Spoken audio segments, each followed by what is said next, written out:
Right, so listen up, because I'm going to explain to you in this video how I'm able to make friends wherever I go in the world.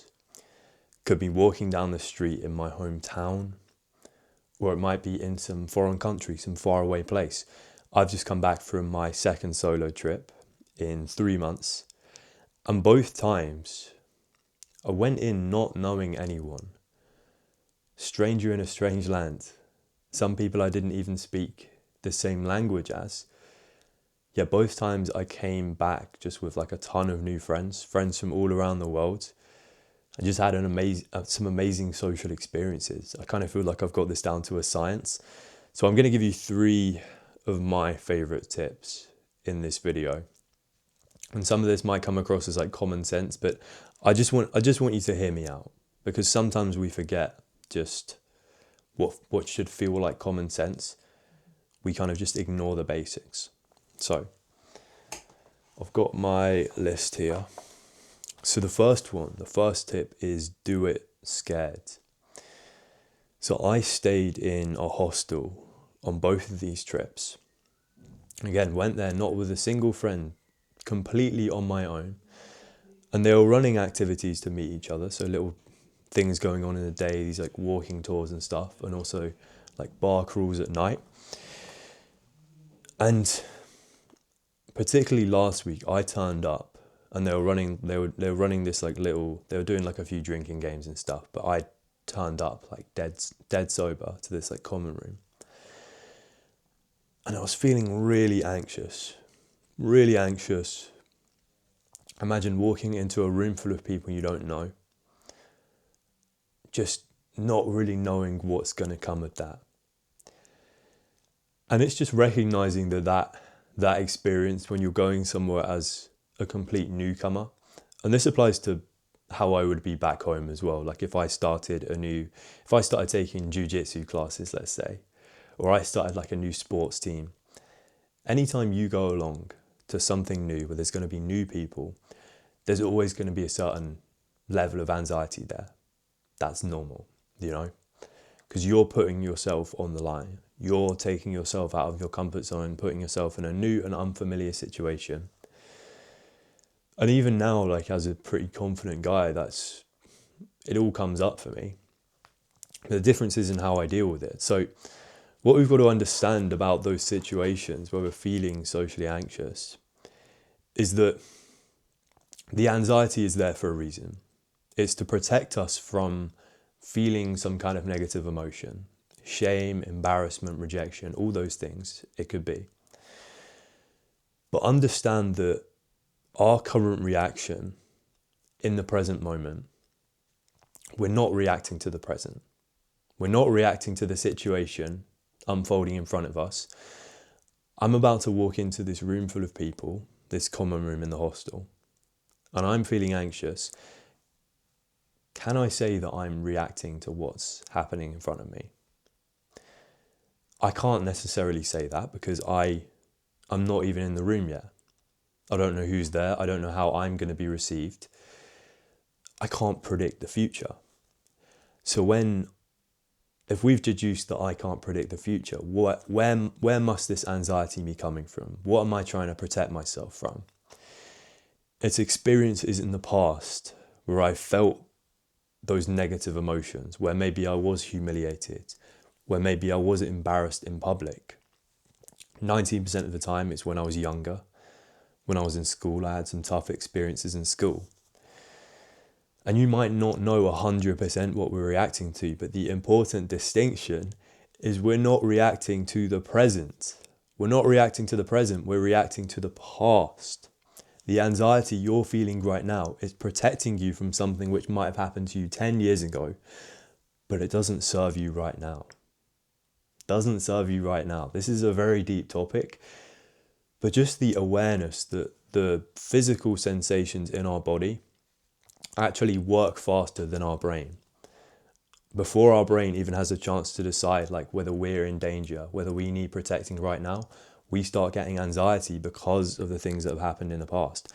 So even just going into these situations with that knowledge, for me, that's been life-changing. And it's also just accepting the anxiety as well, like not trying to run from it. I walked into that room knowing that, yes, I'm anxious, but I've got to give myself time. That's always the case with me. Got to give myself time to settle into a new group of people. And what I can do to make that easier for myself is tell myself, like, what's the simplest action I can do? Like, what would feel easy for me right now? Instead of expecting the world of myself, which would have been to just walk into that room full of people, go straight to the biggest group, the loudest group, and introduce myself, I can make it easier by going up to one person, going and chatting to one person, doing something which feels manageable.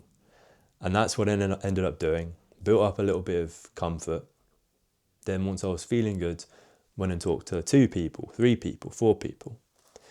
The anxiety was there, but I didn't run from it. So do it scared, man. Do it scared. I haven't said this enough, but just do it scared. Do it when you don't feel like it. And know that, usually what you're feeling isn't based on right now, it's based on the past, but you're going to be okay. So number 2, and this is an absolute cheat code, man. It's an absolute cheat code. It's going first, being the one to initiate the conversation. Why does this work so well? So what you've got to understand is that, especially in the year 2025, in the modern era, people are lazy. People take for granted just like talking to the people around them, if that makes sense. No one wants to be the one to go first in certain situations. They might tell themselves that they're just happy to just sit there and not talk to anyone. Or maybe they have enough friends. But really that is just, for me, that's like hidden code for, I'm just kind of scared. I'm a little bit fearful. And I want people to come and talk to me. And you're probably thinking like, no, people actually just don't want to talk. And sure, it's dependent on the situation.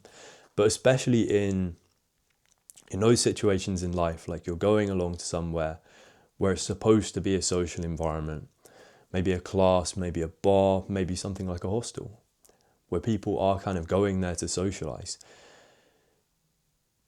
An amazing cheat code is just to go first. It's to take all the effort out of it for the other person. Make it easy for them to talk to you. Just going over, saying hi, and introducing yourself, just being the one to take initiative, for me that is undefeated. And if you can follow that up with any kind of questions, like it doesn't have to be anything fancy. Where are you from? What do you do? Sounds like the basics, but people just take this for granted. People overthink this. They overcomplicate it so much. And then 2 people just stay strangers for life. On this trip, I made some amazing friends just by having the balls to like go over to that person and think, oh, they look interesting, I'm gonna go and chat to them. If I hadn't done that, we would have stayed strangers for this entire trip. Like this is the case with one of my boys who I met on this trip to Prague. This guy from Brazil started off the exact same way. We just didn't talk to each other for like 2 hours. Maybe it could have been kind of awkward, but I decided I don't give a fuck. I don't give a fuck that I haven't spoken to him yet. I'm going to talk to him now. And now me and him, we're actually going to like catch up again in London, in the UK, so in a different country. And this is someone who I want to stay friends with for a long time. So just also remember that with anyone you go and speak to, it's a test of your compatibility. You're never going to know whether this person is someone you could be very good friends with unless you actually go and talk to them. Treat it like a test, not just to see if they like you, but to see if you like them, because that is the important thing. It's a test of compatibility. You don't just want to let your best friend, just like a possible best friend, like someone you could be friends for life with, you don't just want to let them walk past you and neither of you really know what could have evolved, So that's number 2. Go first every time. And number 3, and this really is the one which is most personal to me, and I call this self-amusement. So I've talked about this idea a lot on this channel, but it's pretty much my philosophy going into any kind of social situation that has served me so well and just eliminated so many of my anxious thoughts. It's just that if there's a point to conversations, surely it would be to have as much fun as possible. Like, why would I even go on a trip like this on my own for the sake of meeting people if I wasn't trying to have a good time, you know? And what determines whether I have a good time or not? It's not other people. It's me. You know, I'm the one who leads these conversations. I'm the one kind of, how do I explain this? It's kind of the worldview that the world is there for your entertainment.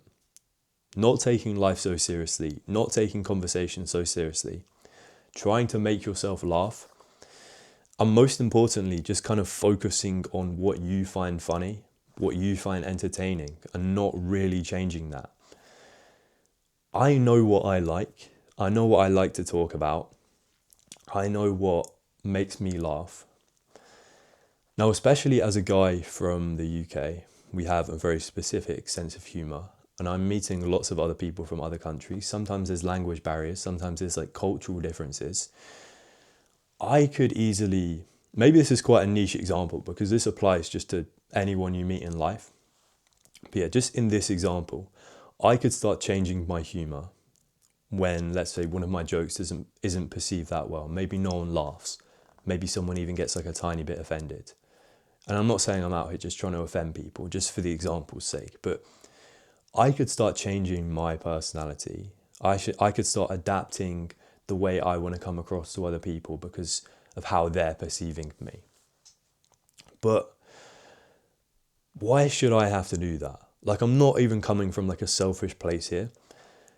What I believe is you should put out your most authentic, unfiltered self, to not start changing what you've got to say, to not start changing your sense of humor and such. You should put that energy out into the world because that is the most raw, authentic version of you. And what that means is the energy you're putting out into the world, anyone who doesn't like that, sure, you know, they don't like it, but they're not. If this person isn't meant to be my friend and I act this way, which is authentic to me, at least we both know as quickly as possible that this relationship isn't going to work. Like, it's a compatibility test. But if I continue to put that energy out into the world, even when I may have not had an entirely positive reaction from someone else, the people that do resonate with that energy, they're going to seek me out and they're going to want more of it. And I know that they're someone who I am compatible with, who I could potentially be friends with. I don't know if I've explained this in the most simple way. Maybe I'll link another one of my videos which explains this idea better. But just the idea that you should be out in every conversation trying to make yourself laugh, trying to have the most fun possible, and then just seeing who clicks with you. Seeing who clicks with you after that. Not everyone will, but actually in my experience, I'd say more people have than haven't. And that's because people are just drawn to the one in the room having the most fun, putting out that like confident, self-accepting energy. People are drawn to that. You know, people aren't drawn to people who are hesitating and unsure of themselves. And it also kind of comes down to a skill of just almost like not filtering what you're saying and just like kind of almost like saying the first thing that comes into your head. Like, it might be dumb, it might be kind of stupid, but it's true and honest to you. So I'm going to say it anyway, even if I do look like a bit of a tit, you know? So yeah, just banter with people, be true to yourself, make the jokes you want to make, talk about the things that you want to talk without being like so selfish that you never actually like explore the other person. Yeah, that's basically it. Self-amuse. That's number 3. So those are all the tips, man. Let me know if, what am I saying? I don't want to end this video in like a really cliche way. Have a good Christmas, because this video is going out on Christmas Day. And I will see you in the next one.